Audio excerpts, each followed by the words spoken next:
then Kyle would come. Da, da, da, da.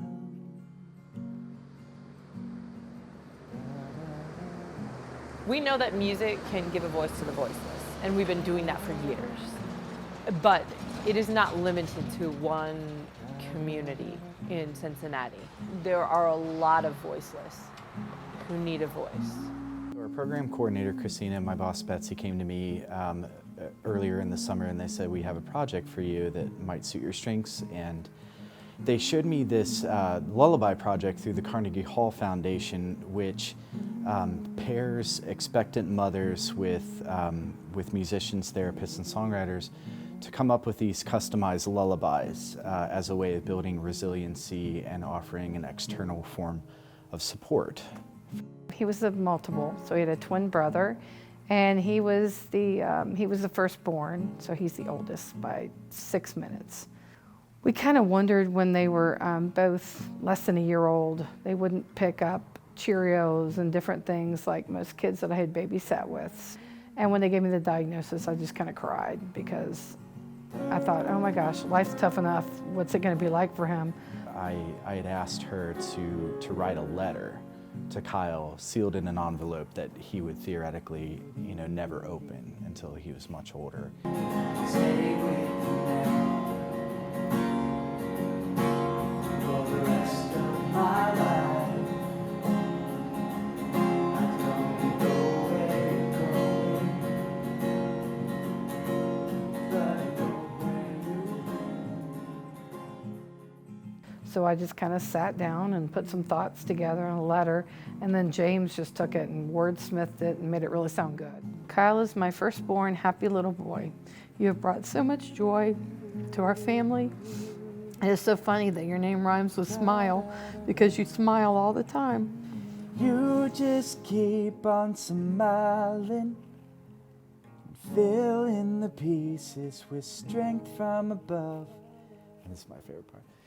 If you catch me crying, these tears for your happiness, for loss and for love, in weakness and power, ever yours, ever mine, ever ours. I think it's cool, the angle that we have with the Lullaby Project is, working with parents who whose kids are transitioning into adulthood. I think that's a really unique way to use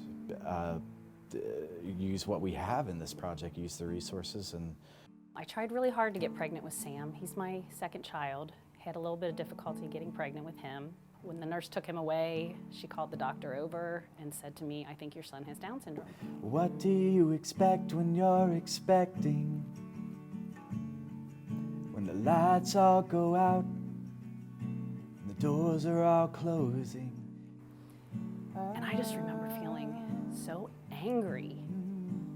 How could, he's an OB-GYN, he's not a pediatrician. What does he know about what Down syndrome is or what it looks like?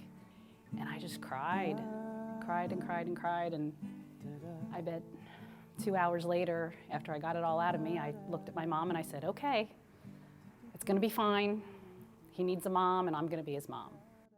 Do great things 'cause you finally reached your green dreams. None of us that have a child with special needs, you weren't prepared for this. You didn't study it in school. It's not what you signed on for. It's not a lot of happy times. But you learn to celebrate the smallest of things. Jenny, Terry, and Paula have created beautiful stories for their sons, but we also know they're headed into some unknown territory that's scary for them. We felt confident that we could turn these into beautiful songs that could show the potential for this project. I know what the most common thing that every single parent feels and thinks. What is going to happen when we're not here? When we're no longer here? When we're gone? And every single parent, I guarantee you, when they walk out of that room saying goodnight to that child, they take a deep breath and they go, I don't know. So you work your life with them so that that one day when it does come, and hopefully it'll be at a normal age and not dying early or anything like that, and you just hope that you've done the best job you can to prepare them for that time.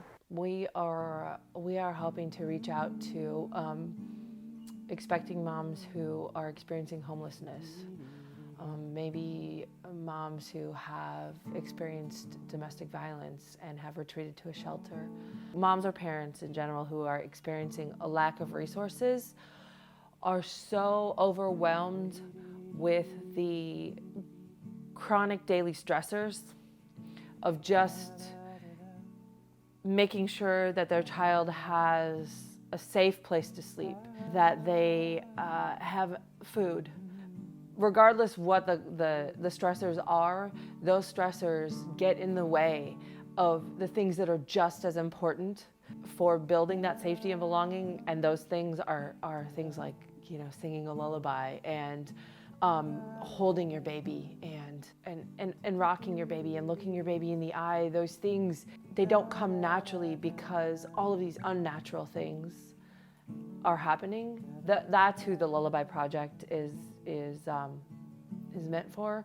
Moms who need that extra nudge to be reminded that this is a critical part of building that foundation for a child who grows up feeling hopeful and like they belong and that they're safe. I was amazed at how kind of effortless it was and how easy James made the process. I'm not a musician.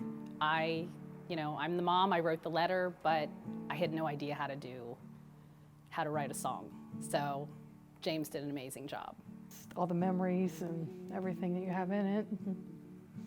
But James made it really easy. Yeah, you know, hopefully he'll actually understand some of the things that are being said there, and that the story that's being told, and who knows, maybe he'll add on to that, right? Maybe you'll continue like, and now look what you've done since the green train. There are moms who want to write a beautiful story for their children. We've done that. Look what we've done here. We can do that. We can help. So when all those doors shut and all that opportunity seems to be so far away from you, the line finishes. The lights all go out and the doors are all closing. I will light your way home. And it's like, that's a mother's voice right there, is that beacon that's guiding you back. You are exactly who you're supposed to be.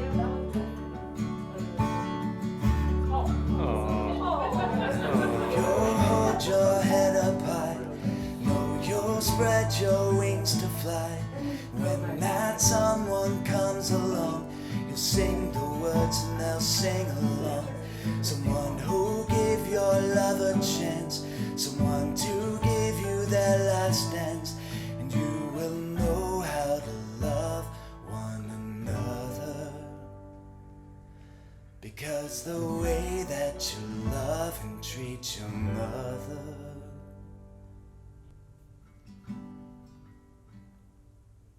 So think of me when you need a reminder to be bolder, to be wiser. You're all that I needed to see. You are exactly who you're supposed